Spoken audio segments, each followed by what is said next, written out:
Hi, this is Busy Pro 3 channel. In today's video, I will show you how to remove filter button in Excel table. Before I get started, don't forget to subscribe and turn on the notification to keep you updated about this channel. So let's go.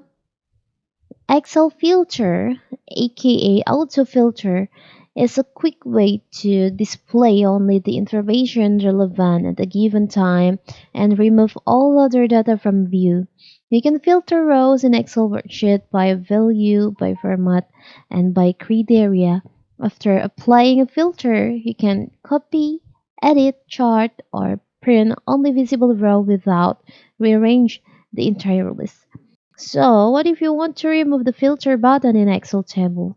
It's very simple. So, first of all, first we have to open the Excel document. As you can see in here, here's the filter button on your table.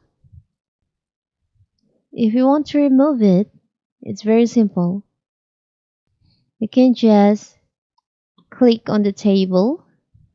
Now you can go to table design on the menu bar. Click on table design and you'll find there is an option filter button.